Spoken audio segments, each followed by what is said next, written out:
하나님 말씀 여호수아 6장 1절에서 14절까지의 말씀입니다.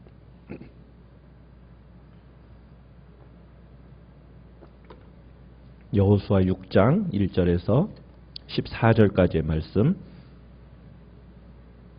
여호수아 6장 1절입니다. 이스라엘 자손들로 말미암아 여리고는 굳게 닫혔고 출입하는 자가 없더라.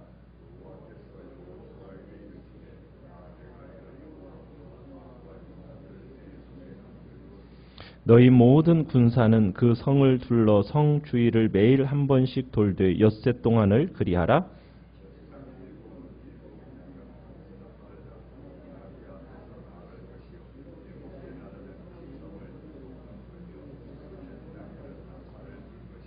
제사장들이 양각 나팔을 길게 불어 그 나팔 소리가 너희에게 들릴 때에는 백성은 다 큰 소리로 외쳐 부를 것이라. 그리하면 그 성벽이 무너져 내리리니 백성은 각기 앞으로 올라갈지니라 하시매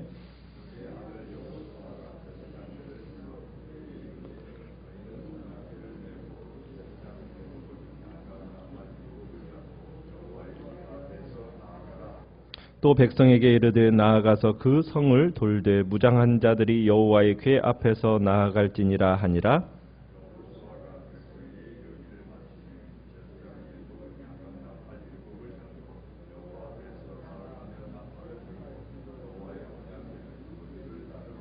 그 무장한 자들은 나팔 부는 제사장들 앞에서 행진하며 후군은 궤 뒤를 따르고 제사장들은 나팔을 불며 행진하더라.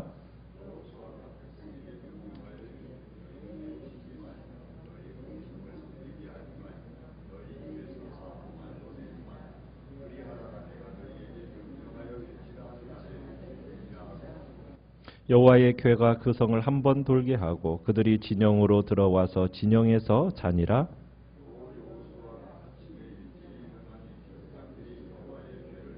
제사장 7은 양각 나팔 7을 잡고 여호와의 궤 앞에서 계속 행진하며 나팔을 불고 무장한 자들은 그 앞에 행진하며 후군은 여호와의 궤 뒤를 따르고 제사장들은 나팔을 불며 행진하니라. 그 둘째 날에도 그 성을 한 번 돌고 진영으로 돌아오니라. 엿새 동안을 이같이 행하니라. 아멘. 오늘 말씀의 제목은 이해할 수 없을지라도 라는 제목으로 말씀을 나눕니다. 드디어 역사적인 가나안 정복이 시작되는 순간입니다. 이 가나안 땅은 아브라함과 그의 후손들에게 약속으로 주어진 이후에 야곱의 후손들은 이 날이 오길만을 지금 갈망해 왔습니다. 요셉도 이 날을 꿈꾸면서 자신의 뼈를 꼭 약속의 땅에 묻어달라는 유언을 남기고 죽었죠. 이스라엘은 이제 전세를 가다듬고 무기를 준비해서 여리고성을 공격하라는 그 하나님의 명령, 그 명령만을 기다리고 있었습니다. 그런데 그들의 기대와는 달리 하나님께서는 다시 한번 기적을 베푸르셔서 결국에는 이스라엘에게 승리를 안겨주시게 됩니다. 이 여리고 성벽, 무기에 의해서 무너지는 것이 아니고 파괴되어지는 것이 아니라 결국 이스라엘의 순종에 의해서 이 벽은 무너지게 됩니다.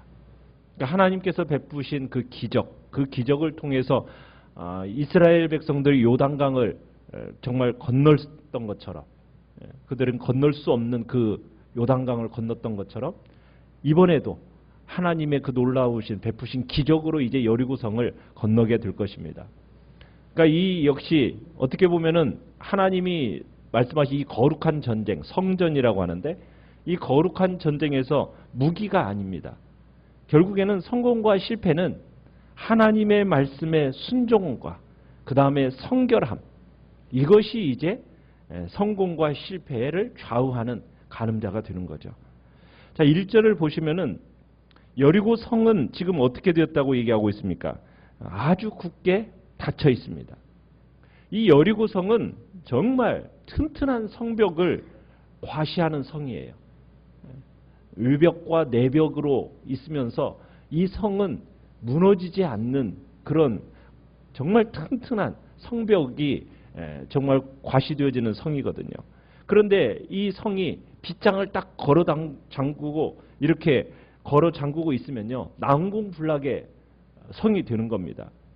그래서 이 성을 함락시키려면 기적이 필요해요.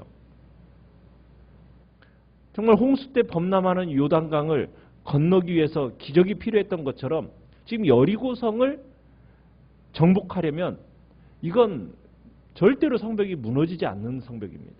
기적이 필요한 겁니다. 그러니까 하나님께서 기적을 바라고 있는 이스라엘 백성들에게 2절에 이렇게 말씀을 하시죠. 보라, 내가 여리고와 그 왕과 용사들을 내 손에 넘겨주었다. 이렇게 넘겨주었다. 그러니까 하나님께서는 지금 여호수아와 이스라엘이 여리고 성을 상대로 해서 이미 뭘 지금 선포하고 계시는 거예요? 승리를 선포하고 계시는 거죠. 예, 그죠? 넘겨주었다. 너희는 승리한 거나 다름없다. 그러면서 이스라엘 백성들은 이 말씀을 믿고 따르면은 기적이 반드시 일어날 거라는 겁니다. 지금 여리고성 안에 있는 사람들은 지금 뭘 기대하고 있겠습니까? 성문을 굳게 걸어 잠그고서는 이제 출입을 딱 금해 놨어요. 아무도 출입하지 못하도록. 그러면 이스라엘 백성들은 이 성읍을 그냥 포기하고 그냥 지나가기를 지금 기다리고 있는 겁니다. 반면에 이스라엘은 어떻게 해서든지 이 잠겨진 이 문을 어떻게 해야 돼? 열고 그 성 안으로 진입을 해야 되는 거예요. 그러니까 지금 여리고와 이스라엘 사이에 이미 전쟁이 시작된 거죠. 전쟁이 오래되면 오래될수록 누가 유리하겠습니까? 성 안에 있는 사람이 유리하겠죠. 왜? 밖에 있는 침략군들은 초조해지는 거고 먹을 것도 충분하지 않으니까 어떻게 보면 철통 같은 요새 안에서 충분히 비축해 놓은 자신들의 양식을 먹으면서 그냥 견디면 되는 거거든요. 그러면 요새 밖에 나와 있는 이 엄청난 숫자의 침략군과 이 뭐 대적할 필요가 없는 겁니다. 승산 없는 싸움을 할 필요가 없는 거예요. 왜냐하면 지금 이스라엘 백성은 60만 명의 대군입니다. 지금 안에 있는 여리고성은 작은 성이에요. 그렇게 큰 성이 아닙니다. 많아봤자 2, 3천 명입니다. 한 2천여 명의 주민이 있는 그 성이에요. 뭐 여기 뭐하러 싸우겠어요. 튼튼하게 그 안에서 지키고만 있으면 되는 거예요. 자, 여호와께서 그런데 여리고성을 정복함에 있어서 제시한 전략, 그 전략은 무엇입니까? 3절에서 5절까지를 보면 하나님께서 지시하신 여리고성의 정복 전략은 전혀 예상 밖의 것이죠. 뭐 살상 무기를 준비하라는 것도 아니고 성벽을 무너뜨릴 만한 어떤 무기를 만들라는 것도 아닙니다.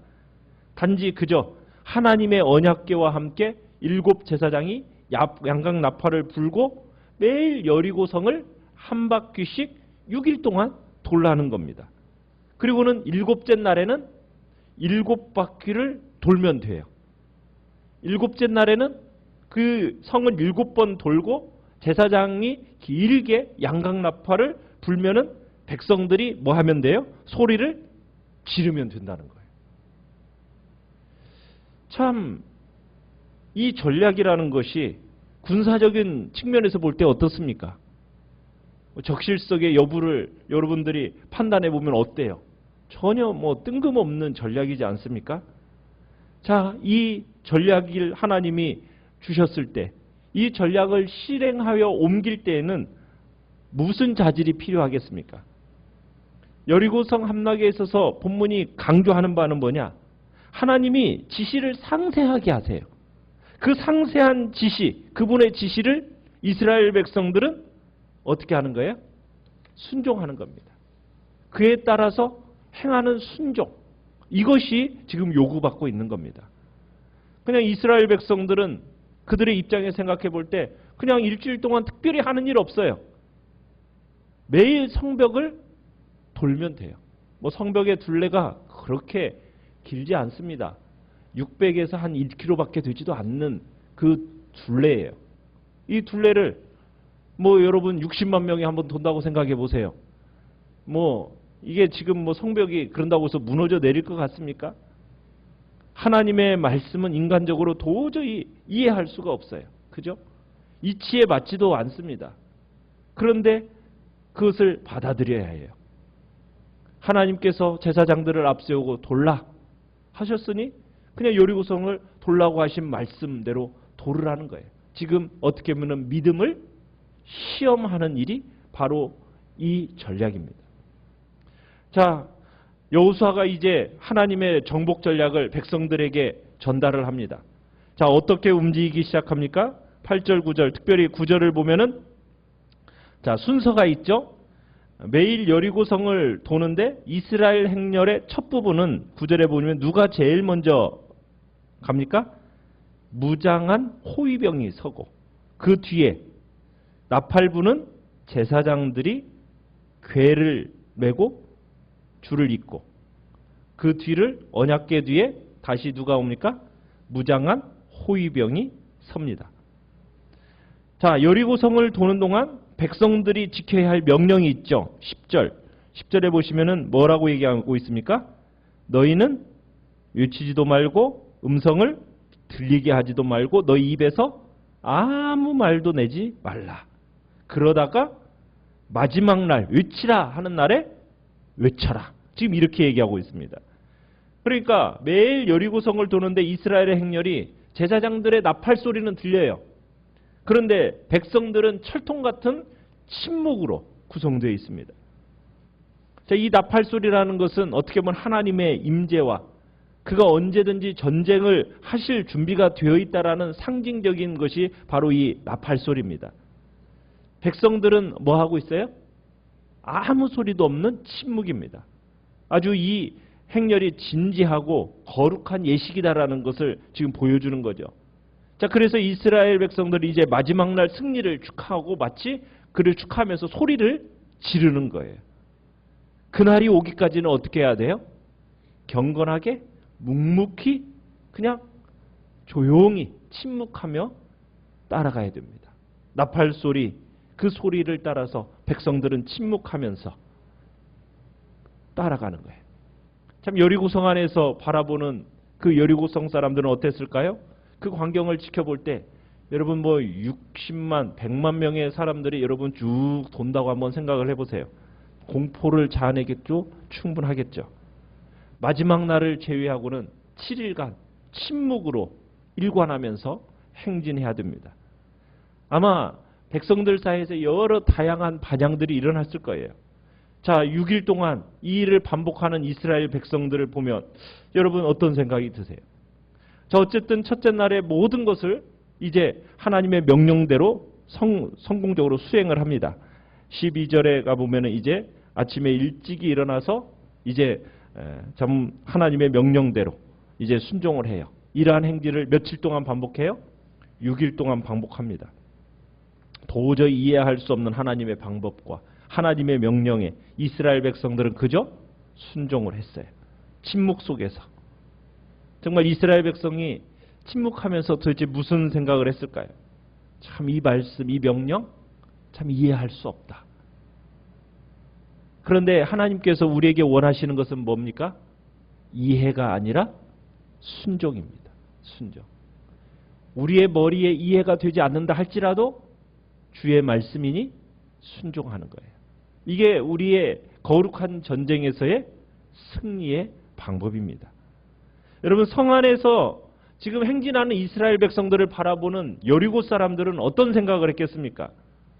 우리가 좀 상상력을 좀 동원해서 좀 활용해서 한번 생각해 보면 재밌는 상황을 아마 그려볼 수 있겠죠. 여러분, 대군을 이끌고 온 적군 때문에 잔뜩 지금 여리고성 안에 있는 사람들은 긴장을 하고 있어요. 성문 꼭꼭 잠궈놓고 초조하게 지금 밖을 바라보고 있는데 웬일입니까? 지금 적들이 싸울 생각은 안 해요. 침묵 시위를 하고 있습니다.